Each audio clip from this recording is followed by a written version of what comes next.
Okay mga kapengyo, pag-usapan naman natin yung kabilang side ng video na kung saan, kung paano ba talaga nag-umpisa, kung bakit ba nainis talaga etong si Manong Guard dito sa nagsasampagitan na vendor, at talagang kung mapapansin nyo dito sa ating video, no, may daladala pong sampagita ang bata at may daladala po siyang kahon na nakalagay, no, na "Ma'am, sir, namamas ko po. Maraming salamat and God bless sa inyo po." Yan po yung dala-dala na kahon ng bata. At dito po makikita nyo yung naging reaksyon ni Manong Guard kung paano nga niya sinisita etong bata. Kaso lamang hindi po nakikinig talaga ang bata. Sadya pong matigas ang ulo ng bata. Kaya siguro na trigger etong si Manong Guard. At kung mapapansin nyo po mga kapengyo, may nakahakbang po na tao dyan, no? Ito po, yan.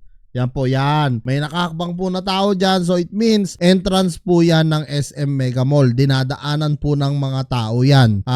Which is bawal talaga dyan. At dito mga kapengyo, pakita ko sa inyo, ito po yung kabila ng side, no, ng video. Hindi na po to yung dulo. Ito po yung bago sila nag-umpisa. So yan, makikita nyo mga kapengyo, sinisita ni Manong Guard. At tinuturo yung isa. Yan, may isa po siyang kasamahan na nagtitinda rin po ng sampagita. So naniniwala na ako doon sa mga nagko-comment na sinasabi marami daw po pala yan at magkakasabwat. No? Ito po hindi po estudyante ito ha. No, hindi po estudyante ito at nagtitinda rin ng sampagita. So kung mapapansin nyo, tinuro po yan ni Manong Guard na siguro para sinasabi niya, doon ka na lang ni, no, wag ka na dito kasi nakahambala ka sa sa daanan ng tao. So yan, no, na-focus po sa video itong batang ito na kasama po, no, na ito ni sampagita girl, no, na kung saan yung naka-estudyante nga na bata. So yan, makikita nyo rin dito po sa dibdib ng bata, wala pong patches, no, yung kanyang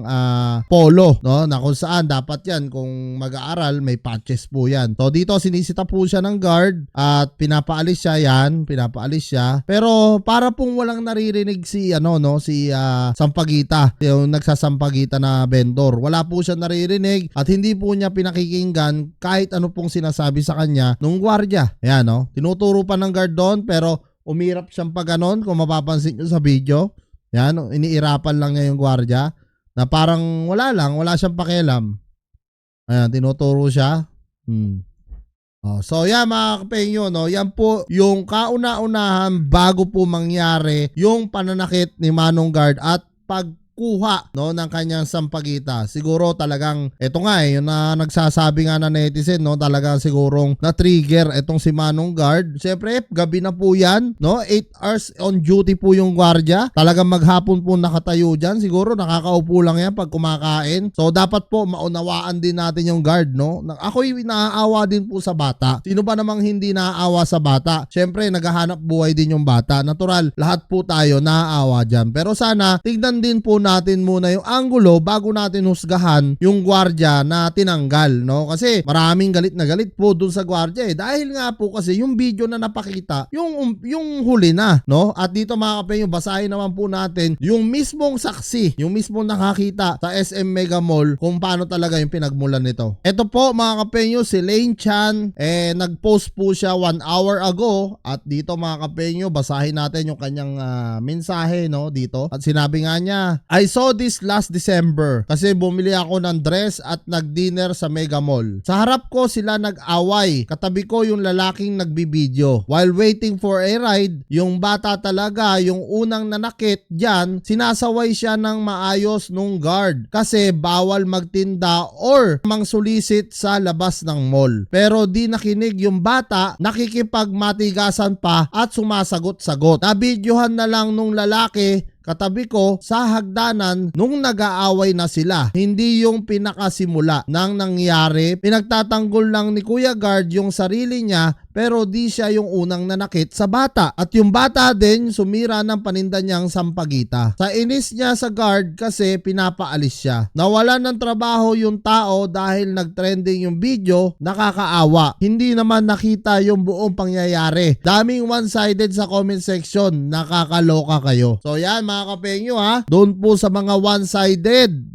doon po sa mga nanghusga kaagad doon sa gwardiya, mag-isip-isip na po kayo, 2025 na po. Wag na po natin iralin yung awa natin. Oo, lahat po tayo naaawa, pero tingnan din po natin kung sino ang tama at mali. Alam natin, mali pong manakit, mali pong kunin yung paninda ng bata, pero pasaway po yung bata, no? May matigas po yung ulo ng bata, kaya po nagawa ng gwardiya yon. Dapat po tingnan din natin maigi, no? Huwag tayong masyadong mapanghusga. Lalong-lalo na dyan sa mga nagko-comment sa akin, nakakahiya po kayo. Ito na po yung katotohanan, no? So talagang doon po sa mga judgmental, no? Sobrang pag-isipan nyo po. 2025 na.